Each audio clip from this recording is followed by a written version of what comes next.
Hello students, welcome back to online classes of St. Andrews Public School, Bagpat. Students, stay home and be safe. Students of class 6th, today we will study about the chapter 4 and the topic is what books and burials tell us. As in the previous video we have studied this chapter, today we will study its remaining part.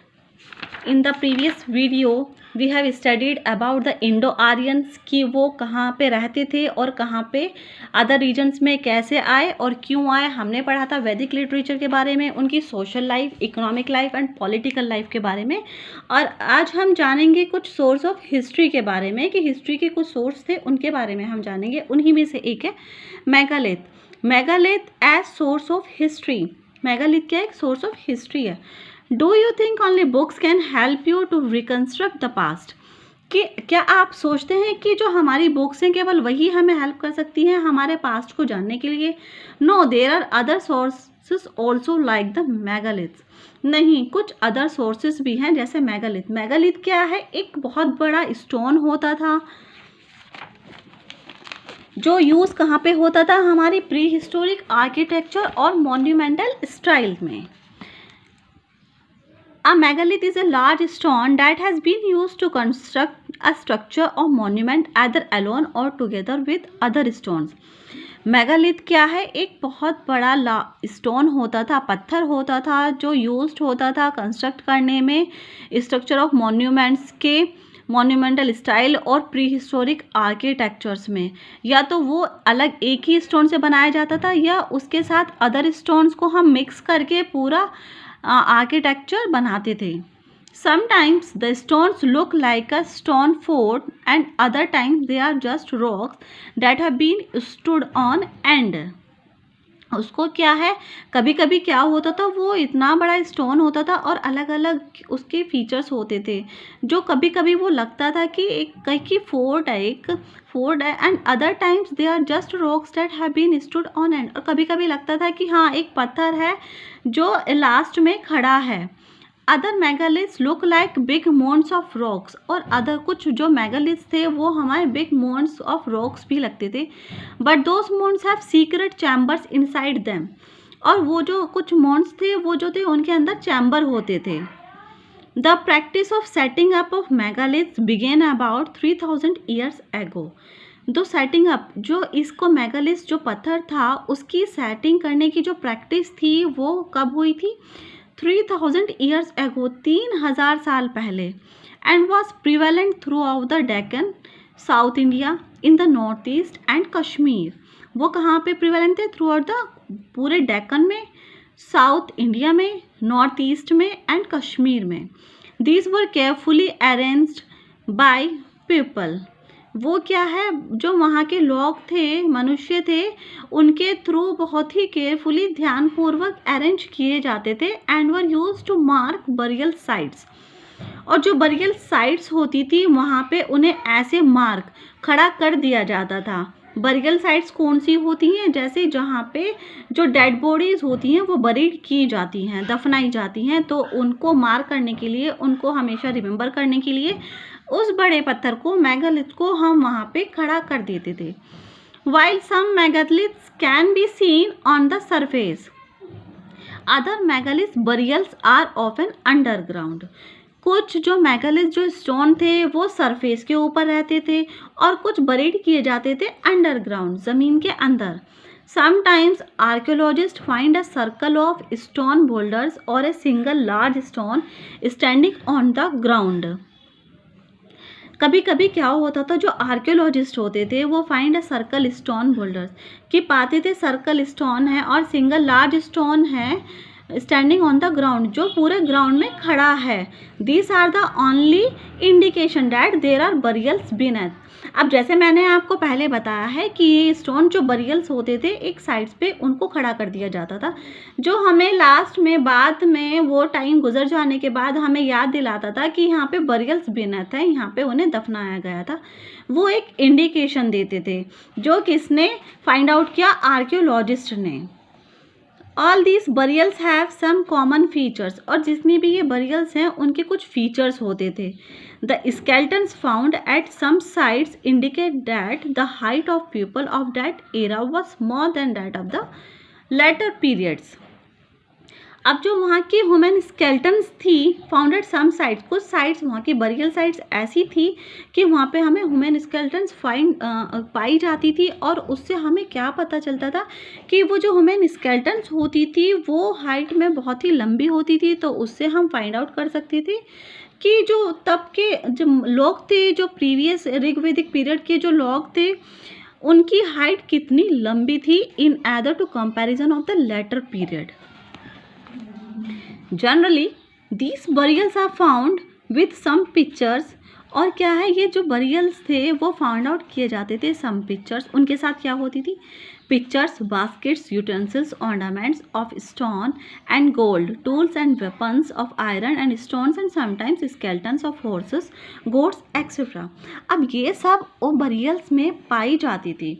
तो these things were buried with dead shows the belief of people in the next world, and hence these things are perhaps buried to serve them in the next world।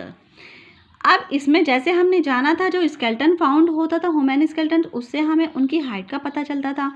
अब जो previous time में, उस time में लोग क्या करते थे, जो मर जाते थे, जिनकी मृत्यु हो जाती थी और उन्हें बरीड करते थे, तो उनके यूज़ का जितना भी सामान है वो हम उसके साथ रख देते थे, क्योंकि उस टाइम के जो लोग थे उनका ये बिलीफ था, ये विश्वास बना हुआ था कि उनका अगला दूसरा जन्म होगा और उसमें वो सब चीज़ें वो यूज़ करेंगे।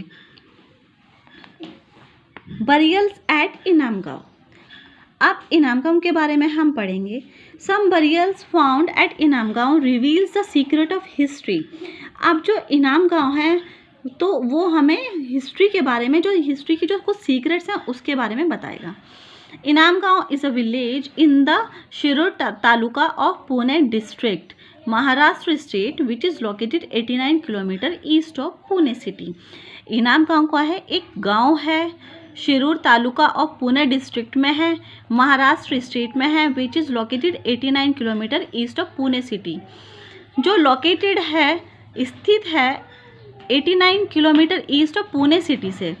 The region around Inamgaon forms a part of the lower reaches of the Ghod river, the major tributary of Bhima. Archaeologist conducted analysis on 165 human bones found in the Inamgaon burial. जो आर्कियोलॉजिस्ट थे उन्होंने क्या एनालाइज किया था कि वहाँ पे 165 ह्यूमन बोन्स फाउंड की गई थी इनामगांव बरियल्स में। जो इनामगांव में जितनी भी बरियल साइट्स थी उनमें उन्होंने 165 ह्यूमन बोन्स फाउंड की थी। Burials were generally under house floors, sometimes in the courtyard. जो बरियल्स होती थी वहाँ पे तो वो जनरली कहाँ होती थी, अंडर हाउस, घर के नीचे, समटाइम्स इन द कोर्टयार्ड, और कभी कभी कोर्टयार्ड में भी होती थी। This burials also reveal the social setup of the society. ये बरियल्स क्या है, हमें रिवील कराती हैं social setup of the society, कि उनका सोशल सेटअप कैसा था सोसाइटी में। The historians have drawn the conclusion that the rectangular houses in the central part of the mound belong to the rich class, whereas the circular huts found outside the mound were of poor। अब हमने उनके social setup के society के बारे में जाना था। The historical have drawn the conclusion, और इससे क्या है, एक कंक्लूजन निकलता है कि जैसे कि उनका जो हाउस फ्लोर होता था वो उसके नीचे उसे बरियल्स बनाते थे, उनकी जो साइट होती थी। तो अब उससे पता चलता है houses in the central part of the mound belong to the rich people.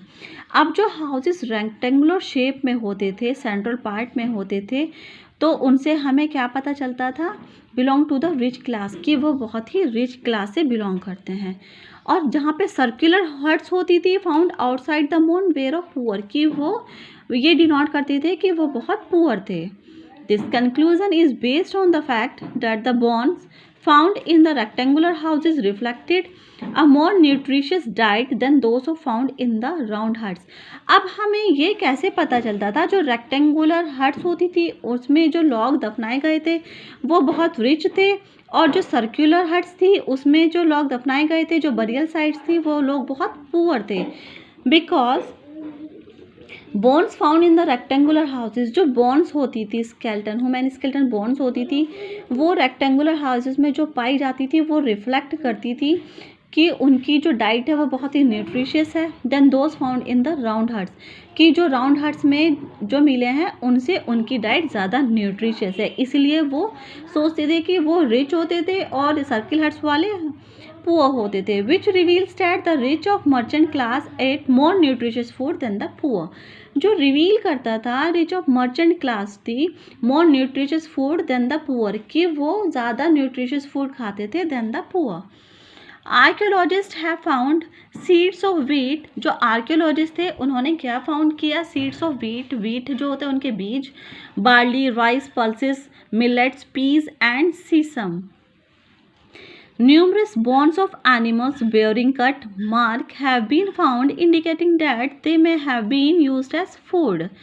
और वहाँ पे क्या है, न्यूमरस बोन्स, एनिमल्स की जो बोन्स हैं, हड्डी हैं, वो भी पाई जाती थी। Bearing cut mark have been found, उनमें कट लगा होता था जो इंडिकेट करते थे वो भी उन्हें खाने के लिए यूज़ किया जाता था। These include cattle, buffalo, goat, sheep, dog, horse, ass, pig, sambar, spotted deer, black buck, antelope, hare and mongoose, besides birds, crocodile, turtle, crab and fish। ये सब एनिमल्स जो थे, सी एनिमल्स और लैंड एनिमल्स, ये उनकी बोन्स उसमें पाई जाती थी, और जैसे बोन्स उसमें कट लगाता हो तो ये होता था कि जो बरियल्स में जो लोग वहाँ पे दफनाए गए हैं वो लोग इन सब का मीट खाते थे, और इसलिए वो बहुत ही न्यूट्रिशियस फूड होता था और इसलिए वो रिच कहलाते थे। There is evidence that fruit such as ber, amla, jamun, dates and a variety of berries वो कलेक्टेड, और उन्हें क्या है, एक एविडेंस भी मिलता था, प्रूफ भी मिलता था दैट फ्रूट्स सच एस, कि वो लोग वहाँ पे फ्रूट्स भी खाते थे, जैसे सच as ber, amla, jamun, dates and a variety of berries were collected, और बेरीज की कुछ वेराइटीज़ होती थी जो वहाँ पे इकट्ठी मिलती थी। So this is all about this chapter students. अगर आपको इसमें कुछ भी समझ नहीं आता है और आपकी कोई भी क्वेरी है then you can ask me in the suggestion box of this video. I will try my best to solve your problem. So don't forget to subscribe, like and share this channel. So this is all about this channel. Thank you very much, and write all your question answer in your fair notebook. Good luck.